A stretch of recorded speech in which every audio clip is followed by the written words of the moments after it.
Okay, so secure database games. Now this title doesn't make sense yet, but we'll get to that.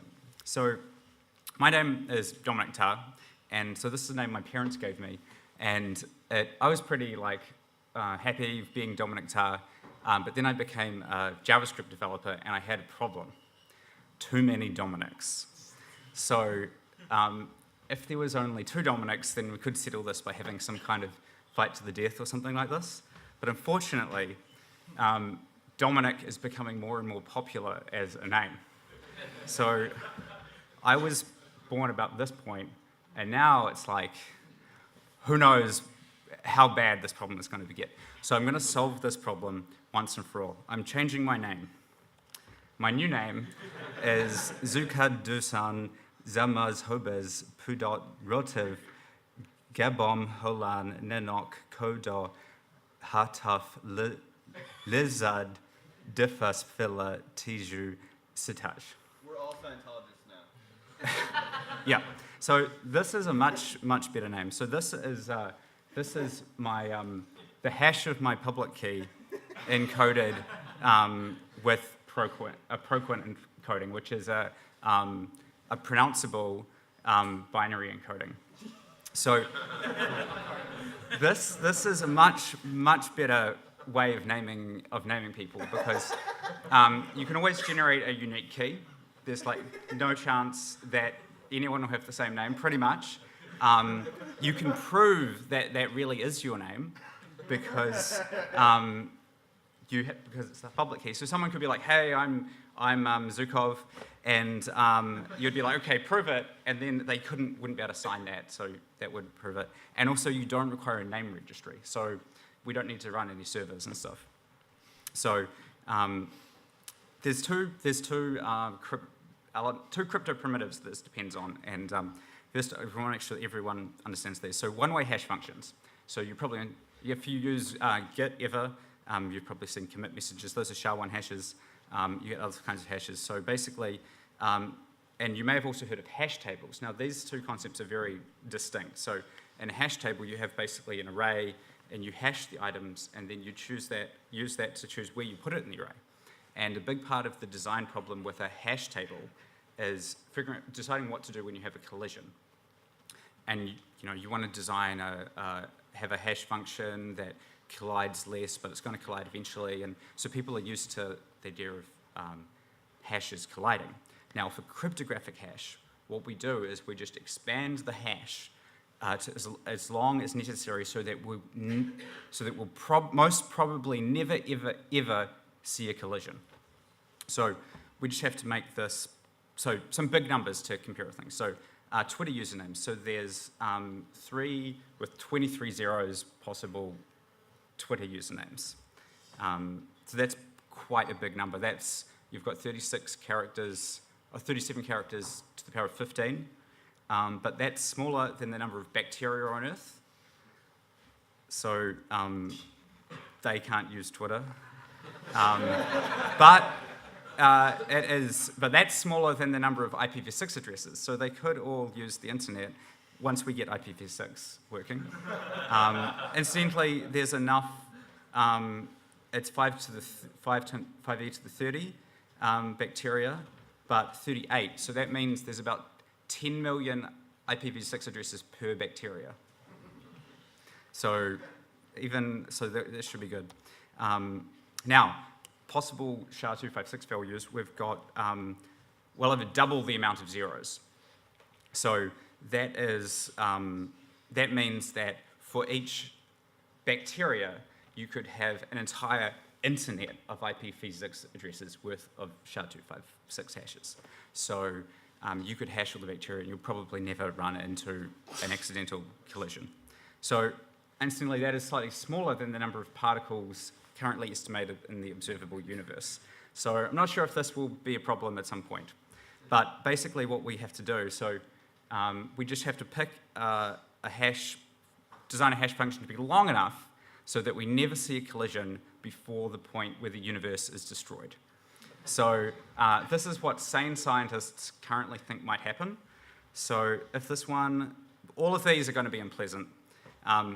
one, the universe crashes back in on itself, one, it expands forever, but pretty much everyone at least agrees that the universe will end at some point, including like religious crazies. They generally think that the universe is going to end much, much sooner, so rationally they require much weaker crypto. So the second thing is, so asymmetric cryptography is the other part. So this guy, does anyone not know who Rumpelstiltskin is? Okay, 2 people want me to tell the story. Okay, so this is a fairy tale about Bitcoin. So, basically, there's a drunken miller brags that his daughter can spin straw into gold, i.e. mine Bitcoin. And then, so the king is like, okay then, show me this amazing cryptocurrency. And he's like, fuck, now I'm in trouble. I need to I've hyped my crypto vaporware. I need someone to do it. And this hacker turns up, this imp, who is like, hey, I can do it. Basically, he extracts, he blackmails the daughter, the farmer that, like, I will spin straw into gold for you in exchange for your firstborn child. And they are like forced to agree to this horrible deal. But he spins straw into gold, and the king is so impressed that he marries the daughter. And then, later, they forget about the imp, and later they have a child, and the imp turns up, and he's like, you have to give me the first child. He's like, no, is there any way we can possibly get out of this? Anything at all? And he's like, no, of course not. Not unless you can guess my real name, aka private key. So the queen spends like 3 days trying to brute force the private key, just trying to come up with whatever name it might be, and she can't figure out what it might be. However, the imp has not been using correct. Basically, he's careless with this private key, and he's like off in his hut in the forest, and he's dancing around his campfire and singing like, "Oh, they'll never guess, they'll never figure out that my private key is Rumpelstiltskin." And a messenger happens to be passing and hears this story, and later on sees the queen. He's like, "You never guess what happened. I saw this crazy guy in the forest who said they would never guess that my name was Rumpelstiltskin. Who could, what a crazy thing." And she's like, "Oh, that's it." And so they stole all his bitcoins. Now this story exists across many different cultures. According to Wikipedia, it's like most European cultures have this character with a different name. There's an Israeli version, there's a Japanese version, and it's generally about there's a magical creature who its powers derive from its true name, and if you know its true name, you can control it. So children already, everyone already understands how this works. I don't know why there's this myth for this throughout the world, but that's how asymmetric crypto works. So the thing I showed you before was my public name. Then I have a secret true name that I can't tell you because then you will be able to control me magically. Okay, so now that we understand crypto, programming is pretty hard. So programming is hard because you have to be completely precise. You have to think very clearly and be completely precise about what you're saying, because you're instructing this very dumb but completely obedient robot how to do everything that you want to do. Now, distributed programming is harder than that, because not only do you have to tell this completely dumb but obedient robot what to do, also sometimes it won't hear you, and there's other robots, and the messages that they send to each other could arrive in different orders, and you have to contend with the fact that light travels at a constant speed, and physics and stuff like this. Now, Decentralized programming is even harder than that because sometimes the computers might lie to you. Basically, the difference between distributed and decentralized programming is distributed is about computers that you own, and decentralized is about computers that is with computers that you don't own. Now, what does own mean, really? Now, this is a word that's been in like human culture for like thousands of years. But what does it really mean? So, interesting to observe, I think, that animals don't really have property. Like some animals have territory, but they pretty much enforce their property rights over that territory personally. So like they will just beat up other animals that come into their territory. On the other hand, humans have this abstract notion of property where there's this whole system. So like the simplest is like I chain up my bike to prevent someone stealing it. But you own a house or a car because there's this whole system of laws and other people whose job it is to enforce these rights and preserve this ownership concept. So to have ownership, you need police and courts and laws and lawyers, and then you need a military to defend your property system from other property systems. And this is all to making distributed programming easier. Otherwise, it would become decentralized programming, where basically you have to assume that the other computers have free will. So basically, you have to make a game that they want to play willingly. So this is, basically there's two things you can do. You can have strict rules of the game that that you can check if they're playing the game correctly and just ignore anything that they don't do. And you can reward or punish like good or bad behavior.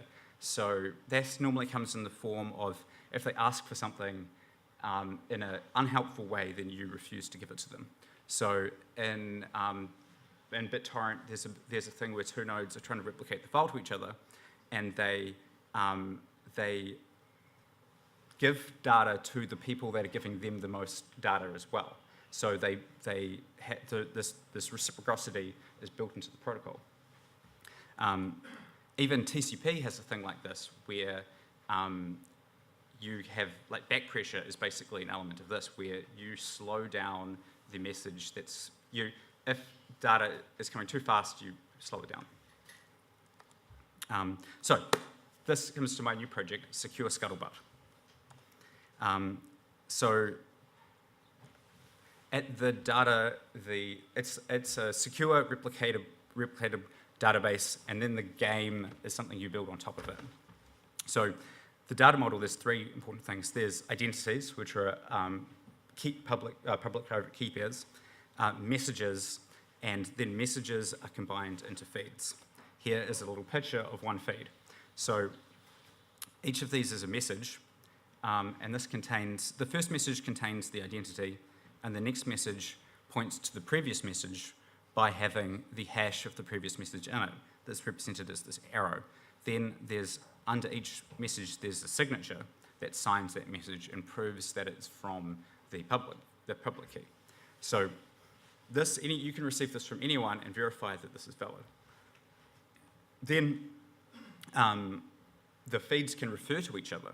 So this could be one feed, and then it makes a follow message that points to another identity. And now these two feeds are cryptographically linked together. So this feed points to this whole other feed. Another situation is you could have someone posts a message, and someone posts a reply to that message, and then you have another reply to that reply. And now these individual messages are cryptographically linked. And this has some interesting properties because at this point, so a hash, to know the hash of something, that thing has to already exist. So these arrows always point backwards in time. So we know, we can verify cryptographically that this part of this chain occurred before this part of this chain. And that this part of this chain occurred after this part of this chain. And so this one, this message could have been before or after this message, we don't really know. But it was at least, but from that we can estimate like the relative times and order of things, and we can have a whole bunch of chains. So we get this data structure that is, we can verify even offline. So you start at your key, and then you make a feed, and then by interacting with other users, you create links to other feeds, and then you get a growing data structure where you have one bit that's centered on you, so you're your own central authority, and then your data structure overlaps with other people's data structure. So here's another example too. You could also have a message that points to some other external object. Now this could be an info hash on a web torrent thing, and then you could, make like an Instagram quite straightforwardly.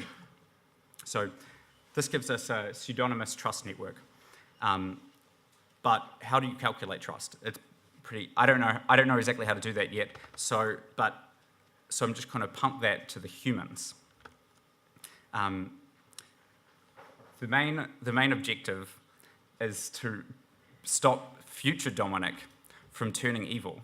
So the plan is to build a system where users and myself can be confident that I don't become Mark Zuckerberg. And so this is important because how I'm going to avoid this is that I'm not going to pay for any of the servers, because if I pay for the servers, then now I have control of the whole system. But if I encourage other people to pay for the servers, then I have less control over the thing. So I can't really interfere with them or data mine everyone, and also I don't have to pay for the servers, which means I never have to get up at 3 AM to fix something. Also, conversely, this is probably the worst startup idea ever. No VC in their right mind would fund this idea, which is also how future Dominic is not going to become Mark Zuckerberg. Yeah. So this just gives us a simple data structure, and then we can make apps that plug in that create specific message types that can be cryptographically linked with other message types that are in a feed. And then these could be pretty much any kind of thing. So I want to be able to have other parties build, anyone else be able to build stuff and just plug it in. So some ideas. So something like Twitter, like solicited spam. So Twitter is like the opposite of email, because email is unsolicited spam. Anyone can just send you a message, and then you have to filter out the stuff that you want. But Twitter is the reverse. Here you filter out who you want to be able to send you spam, but once you have followed them, they will send you everything. And this works much better. Unfortunately, it's much more entertaining than email. So that's good or bad in certain situations. All kinds of other things you could do on top of this. Because I don't control the platform, I can't stop other people from writing their own clients and creating new message types. So other people could easily build apps and stuff like this. So we could, whereas Twitter or Facebook wants to prevent other people from doing that, because if someone else creates more value than them, then they've lost control of the platform. One thing that would be very useful would be a secure decentralized package manager. NPM is really good. NPM is good, but it could be gooder. Also, there is all kinds of things in this area. How am I doing for time? Cool. Okay, so one thing I've been wondering about for a while is how would you build a cryptographically secure poker game? Does anyone have any ideas?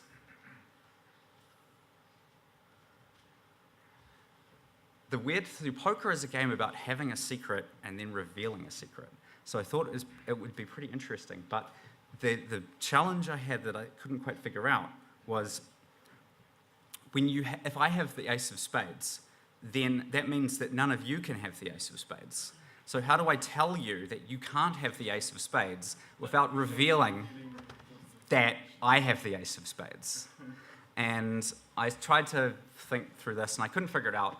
And then one day I read this other thing, and I figured it out. And then I stumbled upon a paper that the original RSA authors had written very shortly after they invented RSA about how you could have a secure poker game. I'll explain it, but first explain rock, paper, scissors, and blackjack, because they're much simpler. So with rock, paper, so to do secure rock, paper, scissors, what we do is we just pick a move, and then we reveal the thing, but we have to reveal it at exactly the same time.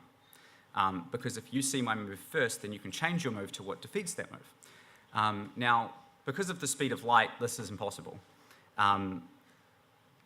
So what we do is we have a two-phase protocol. So I decide what move I'm going to do, and then I pick a random salt, and I hash the move and the salt together. Then I announce the hash. Now, once the other player has seen the hash, it acknowledged it, then now I can't take my move back. So now I just reveal what the hash was, and they reveal what their hash was, and then we know who won. So blackjack can be done in a similar way. So, and in particular here I'm talking about infinite blackjack. So some casinos play a blackjack variant where, to prevent card counting, they have like 10 packs together, or an infinite, or a loop of packs that you keep on playing. So the cards are uniformly distributed, but you can't count the cards, and you can't, and just because you have the ace of spades doesn't mean someone else doesn't have it. So this doesn't interfere with the dynamics of blackjack that badly. It's still pretty much the same game, but that would pretty much ruin poker. So blackjack. So what you do is you can pick a fair random number between n players. You each just pick a random number, your own private random number, then you hash it, then you announce the hashes. Then once you've got all of the hashes back together, then, so for my card, everybody sends their secret random numbers to me, and then I XOR them all together, and now I know what my random number is. And then if I choose to play that hand, I announce what my random number is, revealing what the whole random number is, but for a while, I held the secret. So I could decide what to do. If I fold the hand, no one will ever find out what card I had. And so you could play blackjack that way. Now, poker, on the other hand, there's an interesting property of asymmetric cryptography systems is that they're usually commutative. So you can encrypt something with your public key. It's rather like putting the object inside a box and then locking it. But you can put multiple locks on the box. And it's different to putting that box inside another box. So I get 52 cards, I put them all inside locked boxes, and then with the same key, which it locked with the same padlock. Then I randomize the order, then I give them all to you. Then you put another padlock on all but 5 of the boxes. Then you give the first 5 back to me, the 5 singly locked boxes back to me, and then I can now unlock those boxes because they're only locked with my key. All the rest of the boxes have 2 keys on them, so neither of us can unlock them. So you give all of the other boxes back to me as well, and now after randomizing the order, then I pick 5 of the boxes and unlock just one key, unlock only my key from that box. Now all those boxes are only locked with your key. Then I can give back those 5 boxes to you, and then you can unlock those boxes to find out what cards you have. Now we can play poker. Also, incidentally, if you have a gambling site, you know that, they can, basically, when you play poker around a table with your buddies, you take turns dealing, and the dealer deals the cards face down. So you can see they don't know what the cards are. But when you play on a poker site, it's more like the dealer sits behind a screen but deals the cards face up, shuffles the cards face up. So they know what cards everybody has. So you're trusting them not to give any signals away. Now, there have been poker sites that have cheated like this, And it would be very tempting for them to do so because, then they could have a lower rake and you'd be like, oh, what a good deal. It's more profitable to play on this poker site. But then they just have a secret player who occasionally makes a very good decision. And there's no way of being sure that any particular poker site isn't doing this. So then there's a whole bunch of other stuff that we need to make this thing working.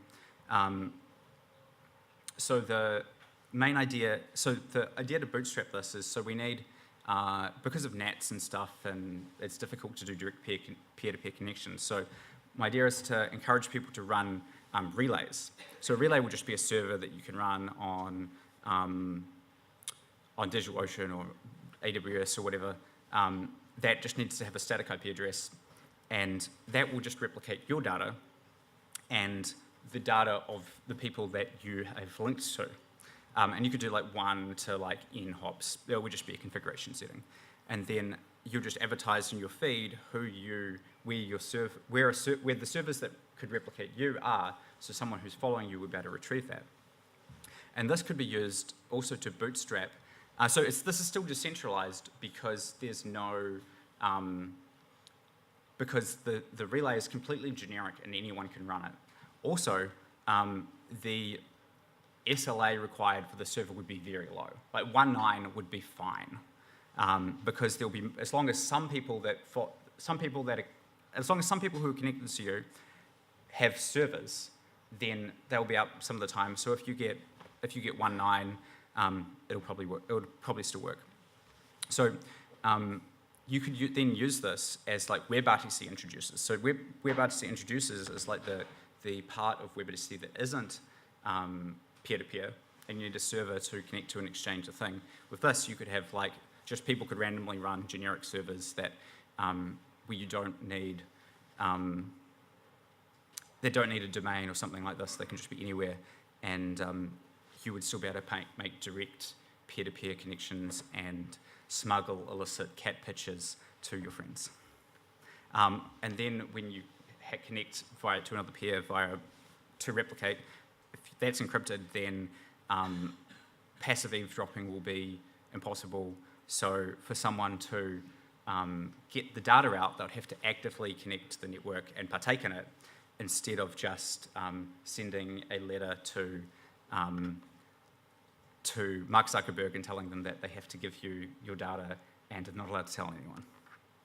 So here's some cool links. So this is Secure Scuttlebutt is the name of the core of the module, and Paul Frazee, P-Phrase, and I are working on a thing on top of it, which is currently called Phonics, but we're going to change the name to some weird acronym. We just haven't chosen what it will be yet. And you shall hear more about this shortly.